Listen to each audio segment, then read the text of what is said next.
সম্পদ ওই আল্লাহ সম্পদ আল্লাহ নিয়ে গেছে, যে আল্লাহর মাল ওই আল্লাহর মাল আল্লাহ নিয়ে গেছে, সুতরাং আমার কোনো আফসোস নাই। এলাকার লোকদেরকে উস্কায়া দিল, রাগায়া দিল।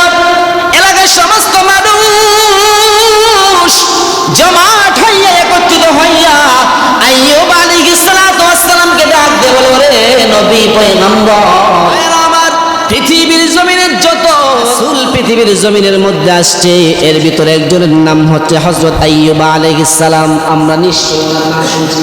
হযরত আইয়ুব আলাইহিস সালাতু ওয়াস সালাম তিনি ছিলেন একজন বাদশা ছিলেন, দুইটা যুদ্ধ ছিলেন, উনি বাদশাও ছিলেন, নবীও ছিলেন। আইয়ুব আলাইহিস সালাতু ওয়াস সালাম সম্পর্কে আল্লাহ রাব্বুল আলামিন আরশে বসে সমস্ত ফেরেশতাদেরকে ডাক দিয়ে বলেন, আইয়ুব আলাইহিস সালাতু ওয়াস সালাম ডাক দিয়ে বলে, হে ফেরেশতারা শুনে রাখো, আমার প্রিয় নবী পয়গম্বর আইয়ুব আলাইহিস সালাতু ওয়াস সালামকে এত এত সম্পদ দিয়েছি, তাকে আমি পৃথিবীর জমিনের বাদশা বানাইছি। আইয়ুব আলাইহিস সালাতু ওয়াস সালাম কিন্তু আমাকে ভুলে যাই, আমার নিয়ামত ভুলে যাই নাই। এটা আবার শুনছে ইবলিস।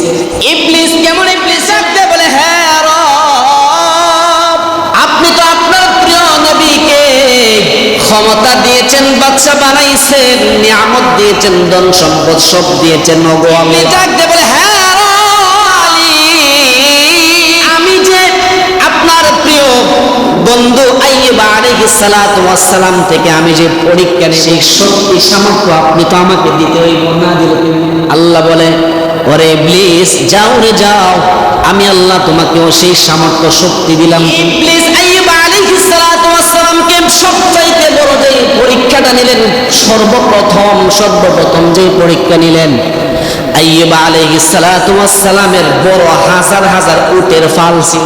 আইয়ুব আলাইহিস সালাতু ওয়াস সালামের উটের ফালের ভিতরে ইবলিস এমন একটা রোগ ঢুকাই দিল, বসন্ত রোগ। যেই রোগ ঢুকানোর সাথে সাথে অল্প সময়ের ভিতরে সমস্ত হাজার হাজার উট মরে শেষ। ওই যে উটের রাখাল যিনি ছিলেন, উটের রাখাল দৌড়াইয়া এসে বলে, হে নবী আইয়ুব, ওগো পয়গম্বর, আপনি কি শুনছেন নি, আপনি কি দেখছেন নি বাজারে আপনার যে হাজার হাজার উটের ফাল ছিল, সমস্ত উটের ফাল কি যেন একটা অসুস্থতা হইল, হওয়ার সাথে সাথে সমস্ত উট ধ্বংস হয়ে গেছে, মারা গেছে। আইয়ুব আলাইহিস সালাম কিরকম ধৈর্যশীল ছিলেন দেখে আইয়ুব আলাইহিস সালাম ডাক দিয়ে বলে, হে রাখাল, যেই মালিক আমাকে উট দিয়েছিলেন, উটের মালিক বানাইছিলেন, মালিক যে মালিকের জিনিস, ওই মালিকের জিনিস, ওই মালিকের মাল, ওই মালিক নিয়ে গেছে, আমার ইবলিসের মাথা নষ্ট হয়ে গেছে। হাজার হাজার উট অসুস্থ দিয়ে ধ্বংস করে দিলাম, আর আইয়ুব আলাইহিস সালাম বলেন, যার মাল সে নিয়ে গেছে, ইবলিসের মাথা আরো গরম হয়ে গেছে। এই জন্যই আল্লাহ বলেন, ইয়া আইয়ুহাল্লাযীনা আমানু তাকুল্লাহা ওয়া কুনু মা'আস সাদিকিন। আল্লাহ রাব্বুল আলামিন বলেন, হে দুনিয়ার মানুষ, ইত্তাকুল্লাহ, আল্লাহকে ভয় করো, ওয়া কুনু মা'আস সাদিকিন, তোমরা সত্যবাদীদের অন্তর্ভুক্ত হয়ে যাও যদি আখিরাতে জান্নাত পেতে চাও। এরপরে হামলা চালাইল। আইয়ুব আলাইহিস সালাতু ওয়াস সালামের যে ছাগল ভেড়া ছিল, ছাগল ভেড়ার বড় পাল ছিল, হাজার হাজার ছাগল ভেড়া ছিল, ওইগুলারও আবার সেই রকম একটা ভাইরাস নামক রোগ দিয়া, বসন্ত রোগ দিয়া সমস্ত গুলা ধ্বংস করে দিয়েছে, মেরে ফেলছে। ছাগলের রাখাল, ভেড়ার রাখাল আইসা বলে, ওগো পয়গম্বর, আপনি কি জানেননি আপনার সমস্ত ছাগল, সমস্ত বেড়া আজকে দিনের ভিতরে কেমন একটা রোগ হইল, সবগুলা ধ্বংস হয়ে গেছে। আইয়ুব আলাইহিস সালাম আবার আগের মতো ডাক দেয়া বলে, এর রাখাল, আমার কোনো আফসোস নাই, আমার কোনো অভিযোগ নাই রে, যে আল্লাহর সম্পদ ওই আল্লাহ সম্পদ আল্লাহ নিয়ে গেছে, যে আল্লাহর মাল ওই আল্লাহর মাল আল্লাহ নিয়ে গেছে, সুতরাং আমার কোনো আফসোস নাই। এখন কি করব?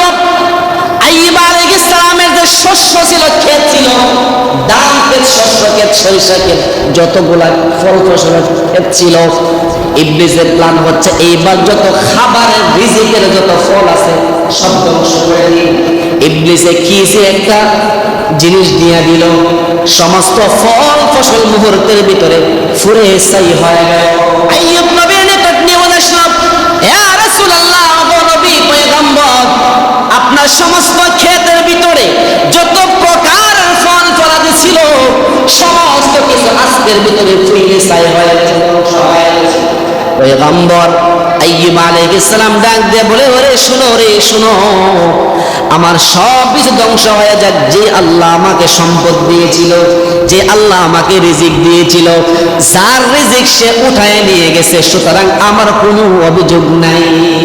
আইয়ুব আলাইহিস সালামের সন্তান ছিল 14 জন।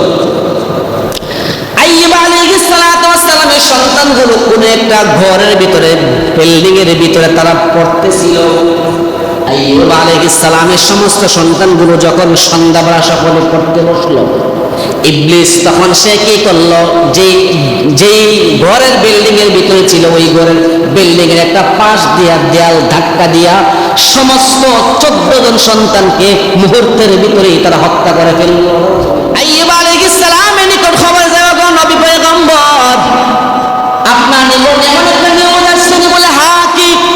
বলে ইয়া রাসূলুল্লাহ, ও পয়গম্বর, আইয়ুব নবী জানেননি আপনার সন্তানগুলো 14 জন সন্তান একসাথে দেয়াল চাপা পড়েছে।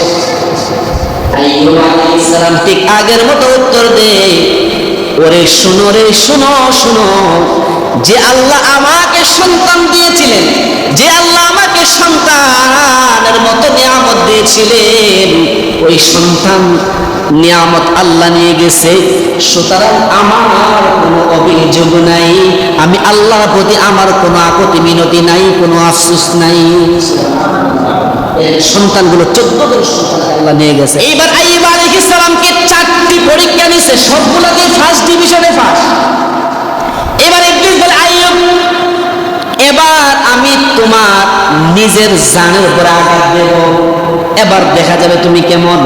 আইয়ুব আলাইহিস সালামের শরীরের মধ্যে ইবলিস এমন একটা ফু দিয়ে দিল, ফু দেওয়ার সাথে সাথে এমন একটা রোগ হয়ে গেল, যে রোগের তাফসীরের ভিতরে ব্যাখ্যায় লেখা হয়, যে রোগের নাম হচ্ছে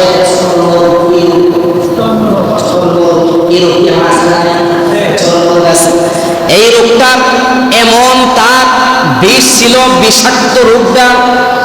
আইয়ুব আলাইহিস সালামের শরীরে এই রোগটা যখন হইল, আইয়ুব আলাইহিস সালামের সমস্ত শরীর আস্তে আস্তে ফসা লাগবে, শরীর আস্তে আস্তে চামড়াগুলো হাড্ডির থেকে একেবারে গোশতগুলো হাড্ডির থেকে একেবারে আলাদা হয়ে যায়।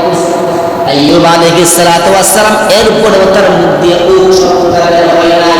এত বড় আল্লাহ রাব্বুল আলামিন তার পক্ষ থেকে এত বড় পরীক্ষা নিচ্ছেন, এরপরেও কখনো বলে নাই, মাওলা, ওগো মালিক, তুমি আমার সবকিছুই নিয়ে নিলা, সবকিছুই তুমি ধ্বংস বানায় দিলা, ধ্বংস করে দিলা। একবার আইয়ুব আলাইহিস সালাম এইভাবে 6 মাস গেল, 1 বছর গেল, 2 বছর, 7 বছর, 10 বছর, 17 বছর, এইভাবে যাইতে যাইতে আইয়ুব আলাইহিস সালামকে এইভাবে আল্লাহ রাব্বুল আলামিন 18 বছর এই রোগটা রাখছিলেন।